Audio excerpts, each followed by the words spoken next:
Bismillah, Assalamualaikum warahmatullahi wabarakatuh. Selamat datang di video pembelajaran IPA kelas 9 semester 1, masih membahas tentang sistem reproduksi pada manusia, khususnya adalah sistem reproduksi pada perempuan.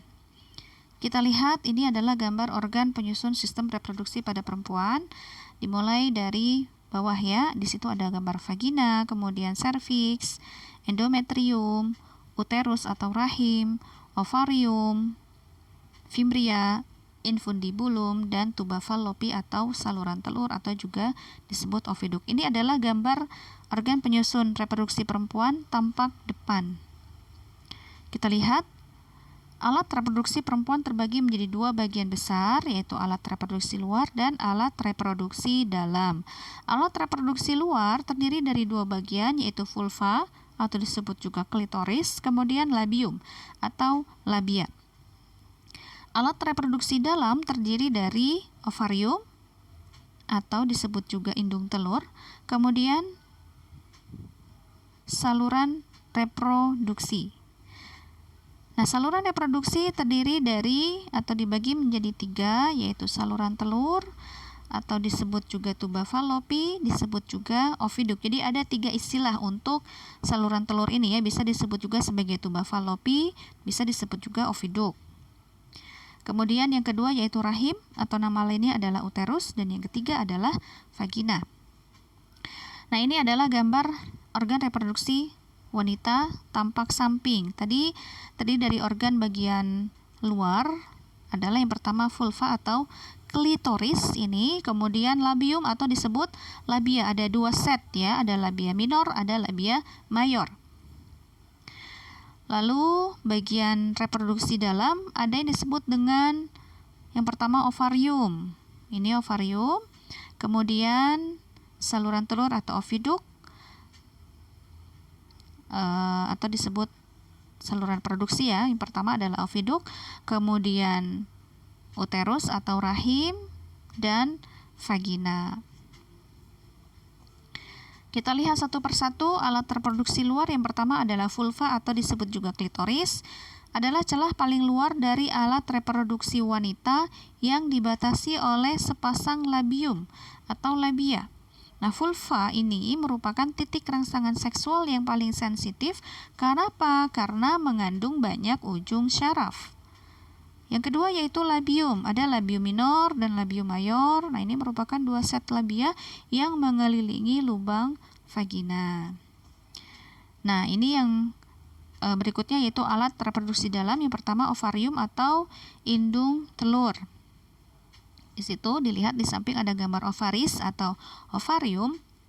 Jumlahnya ada satu pasang atau dua buah, terletak di sebelah kiri dan sebelah kanan. Bentuknya seperti kacang almond. Fungsinya adalah untuk menghasilkan ovum atau sel telur.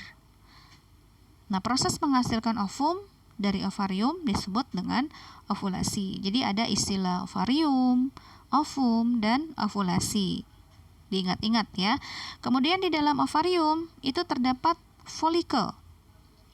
Di dalam folikel terdapat ovum atau sel telur yang belum matang yang disebut dengan oosit atau calon sel telur. Jadi bakal sel telur ini sudah berada di dalam folikel. Folikelnya berada di dalam ovarium. Nah, oosit atau calon sel telur ini sudah dibawa sejak lahir oleh wanita dan mencapai kematangan setelah memasuki masa pubertas.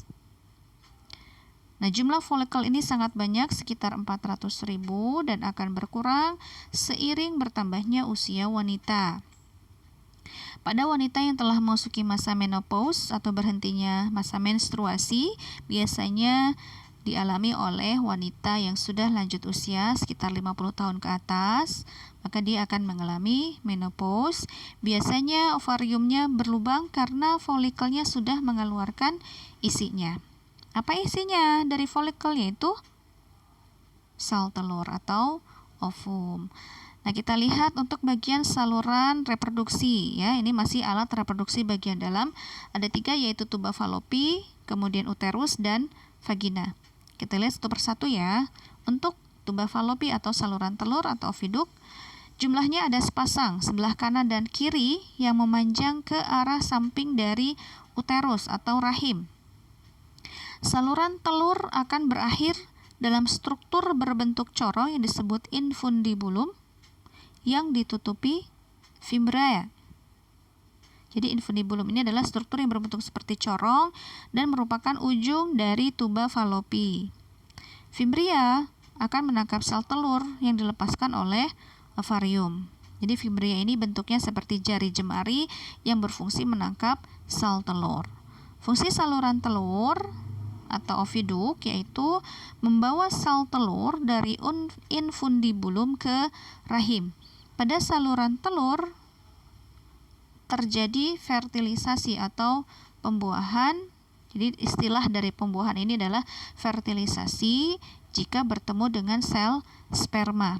Jadi fertilisasi ini adalah proses peleburan atau pertemuan antara sel telur dengan sel sperma. Terjadi di mana? Yaitu terjadi di saluran telur atau tuba falopi. Hasilnya apa dari hasil fertilisasi ini? Hasilnya adalah zigot. Kemudian zigot akan berkembang menjadi embrio, embrio menjadi janin. Nah, janin ini nanti akan menempel dan berkembang di dalam rahim atau uterus. Yang kedua yaitu rahim atau uterus.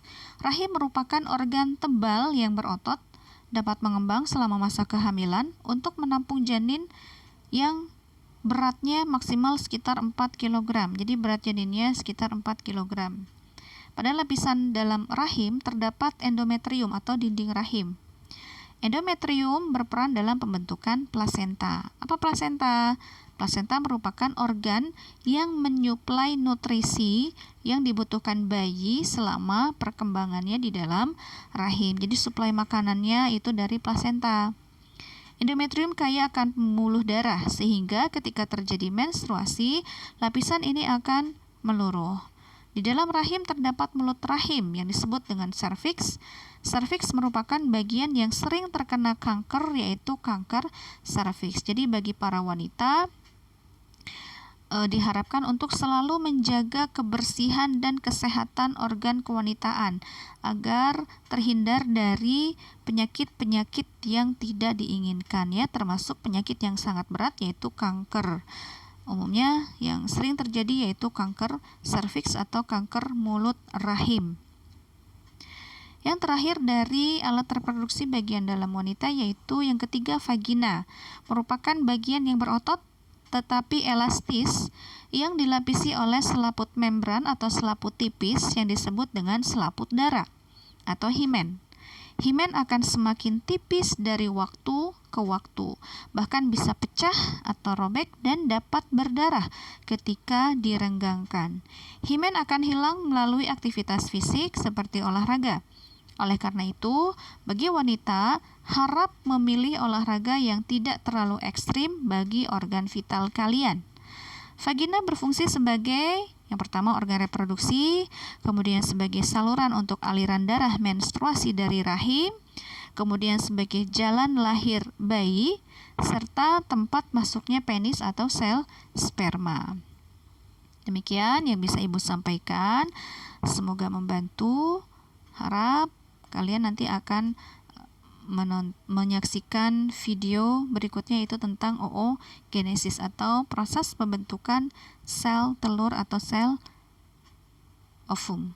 Terima kasih. Wassalamualaikum warahmatullahi wabarakatuh.